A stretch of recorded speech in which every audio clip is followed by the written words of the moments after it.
Okay. Another question we got was I was offered to provide supervision for an 18-year-old female. Um, I'm not familiar with this age range. Any ideas on assessments for teenagers? Any strategies, materials, articles, or books would be greatly appreciated.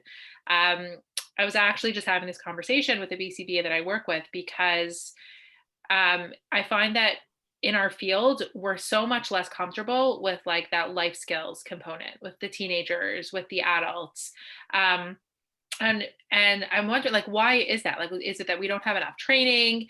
And I think we talked about just being so focused on the little ones, the kids, the early intervention, the stuff that um our field really is almost funded for, which is the young kids that we can potentially reintegrate or whatever that is.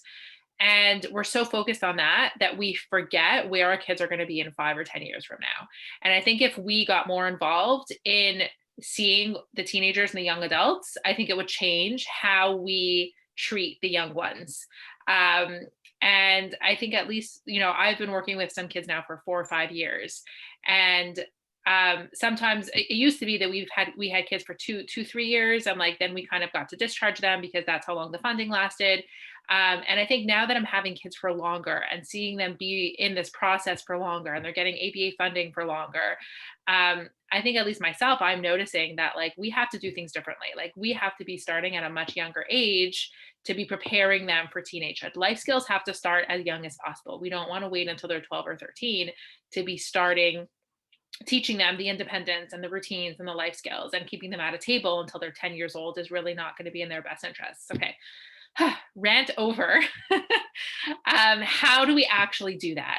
And how do we incorporate life skills into even young kids? So I'm going to answer this question not just for the teenagers and the 18-year-olds, but I want people even working with the youngest kids to be understanding how to incorporate this into all of our teachings.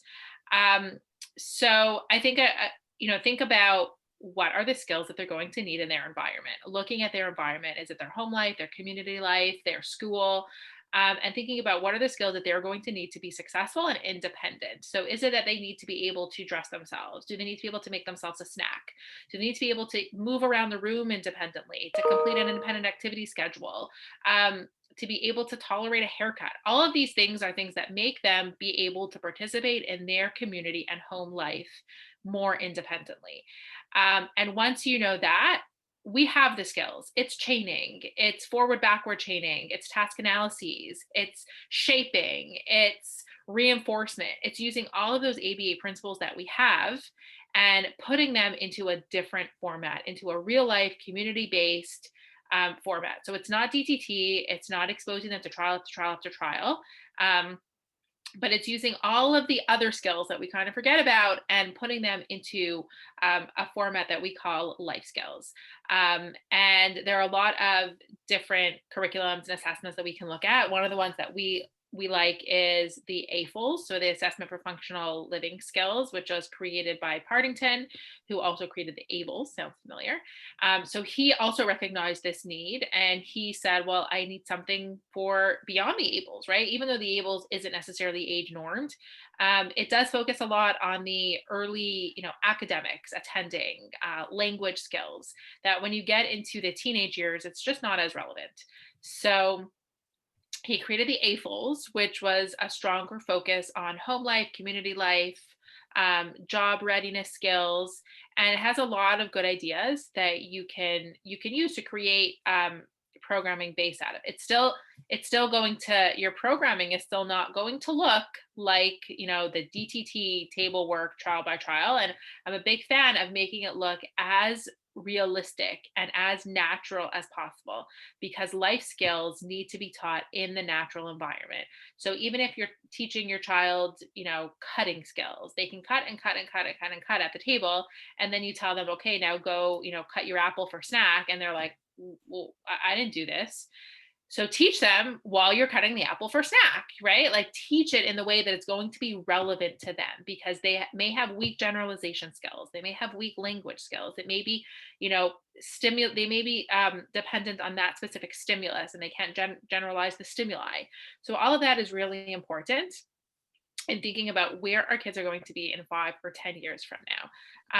So we should all incorporate more of that into our teaching, whatever that looks like on whatever scale. Even if you're teaching toilet training, let them do those steps independently. Let them learn how to, pull up their hands and flush the toilet and wash their hands. And we do that at the age of, 3 or 4. So start then and start young and give them the independent skills to develop those routines in the environment that they're going to need to use it in. Sure, question for you. What if you don't have parent support at home? So, I come from a very much like I used to work in homes. I still work in a few homes and I work at a clinic. And at the clinic, we do parent support and all of that kind of stuff. But if you're working in a school and you don't have that, I don't know if it's parent buy in or if you just don't have the parent communication for home based, like what are some strategies that we can do? Yeah, so I mean, I struggle with that a lot. Even though I work in a school, I we do have to get parent goals. Like we are responsible, we're required to have parent input. So I can't just say, well, because he's in my school all day, I'm going to do whatever I want with him. I still have to incorporate parent goals. And I do have a lot of parents who say, I may have a 15-year-old kid coming to me who has no independent skills, has no leisure skills, can't follow instructions, but you can sit with him and do a worksheet and he can complete math worksheets, from now till forever. And the mom wants us to continue teaching academics. And I'm thinking like, he can't get himself a snack, like that, let's focus on that. So I don't think that there's, a right answer. I think that we are still required to incorporate parent goals. I think it's an ongoing process of pairing with the parents and helping them understand why it's so important. They may not understand it right from the beginning, and maybe we do work on what they want us to work on, and it's just the academic, but maybe we can start incorporating the small things in the academic. So if he's doing worksheets, can he get his own pencil? Can he get the paper himself? Can he ask for help when he needs it? And starting to incorporate more of that. And my hope is that as we develop a relationship with the parents, we can slowly shape their behavior, right? Like do it in small approximations, and help them understand the importance. Unfortunately, there are parents who, I've had parents who we got the child toilet trained at our school. He was almost completely toilet trained. He's, half hour to 45-minute intervals. He was dry. And we're like, great. Now you can do it at home. And they were like, no, thank you. And it took us years to get him to this point, and he's, so capable. And to me, toilet training is like, that is the independent skill that if we can give our kids that skill, their quality of life just improves that much more. And yeah, it's super frustrating because they are not interested in having accidents and training and having to take him to the bathroom and all those little things that are required. And at the end of the day, there's nothing I could do. We can only go so far. We'll continue to do what we can do on our end.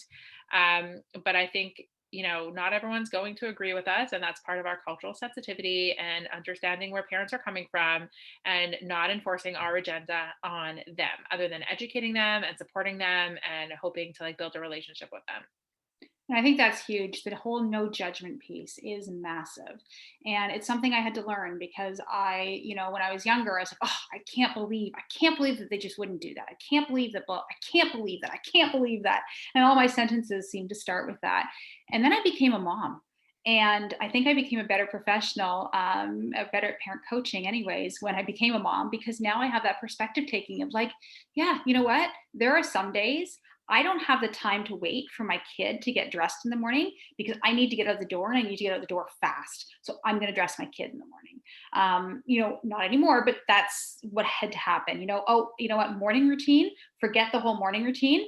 I can't do it. It's just too much for me. I can't do it. So really making sure that whatever you do, there's no judgment. There could be other things going on in the home that you don't know about.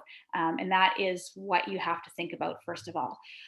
Secondly, find ways, what's motivating to the parents, right? So Shira said the whole toilet training thing, and I had something similar at my work as well. And one of the things that was motivating to this parent was that they didn't want to pay for diapers anymore.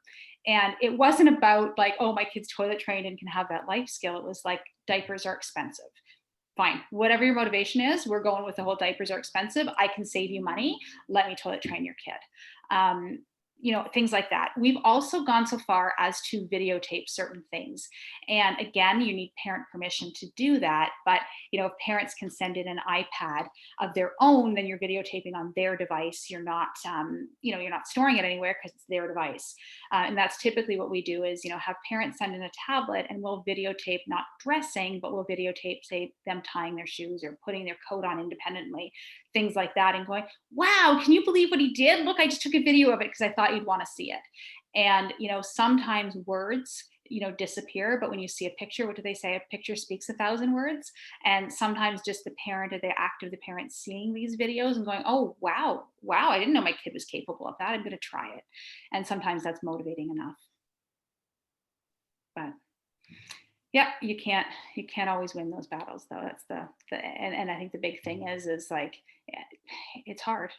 And don't feel like it's on you all the time.